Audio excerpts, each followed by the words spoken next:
Let's talk crates, because I feel like a lot of people say that crates are evil and that crates are inhumane and that crates are the devil. Here's why I believe that crates are one of the kindest things that you can train your puppy on. Starting with that at some point in their life, there's a very high likelihood that your dog is going to need to go to the vet, maybe for a few days. And if your dog is already going through the stress of having some kind of health problem, maybe surgery, being in a different environment, not being with you, to add on the extra layer of stress of putting them in a crate when they're not familiar with a crate environment, I think is unnecessary. The next reason is for the puppy's safety. Now, if you've had a puppy, or if you have one now, like me, if you're in the trenches, you will know that puppies love to put everything in their mouth. It's how they experience the world, and not only that, but they're teething, right? Their teeth are breaking through. They just want to put everything into their mouth. So we've been very intentional with not just Vigo's crate, but also his X-Pen around the access that we give him to the house. The way that we've been seeing it is that each room of our house is a level for him to pass. And once he knows how to behave in that room and passes that level, we then unlock access to the next level or the next room. If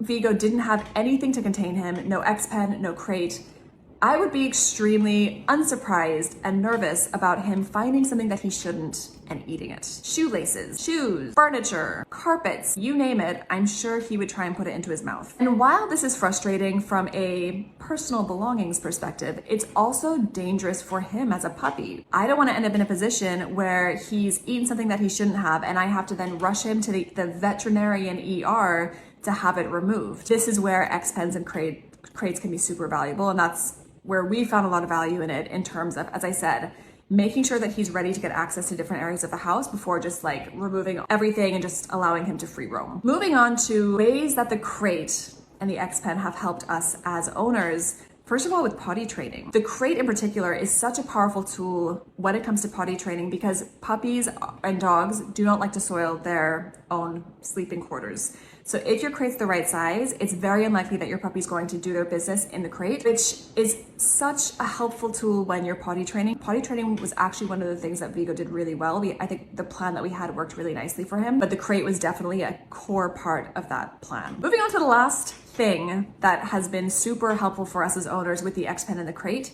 is the biting. Vigo is a Nova Scotia duck-toling retriever.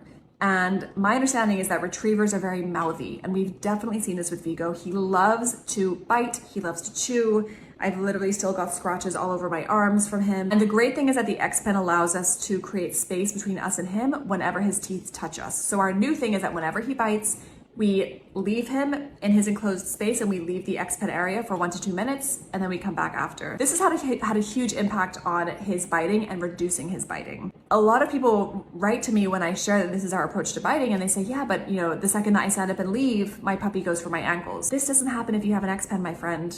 Your puppy can't follow you and chase you. The last reason why I think crates are brilliant for dogs is that dogs are den animals. They love to have a little enclosed space that they can feel safe. And it's funny because when we first brought the crate home, my husband said, oh, we're gonna use it for like 3 to 6 months, right? No, my friend. I plan on using this crate until Vigo is an old dog hobbling around. I want him to have his own space that he can go in and out of whenever he likes. I think at some point, once we trust him more, we will just leave it open all the time. So at night, he can just go in by himself and we won't lock him in.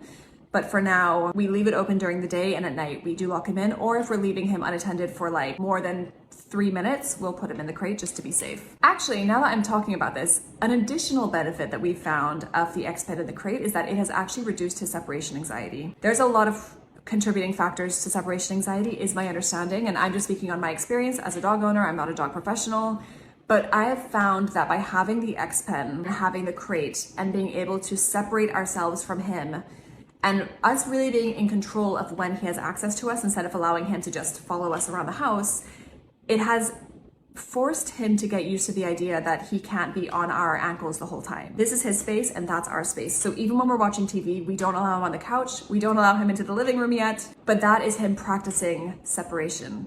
And Vigo's had moments of separation anxiety where he cries, but it's not as bad as other puppies that I've heard. And I know that every puppy's different. I personally think, my 2 cents, is that the X-Pen has helped us to practice separation, even when it's not us leaving the house for 2 hours. So I hope that helps. I would love to hear what you think. If you're using a crate, what was your big reasoning behind using it? Maybe I missed out a key one. I find that often I make these videos kind of just chatting as I would to a friend. And then afterwards, I'm like, oh, I should have mentioned that thing. So let me know if I missed anything.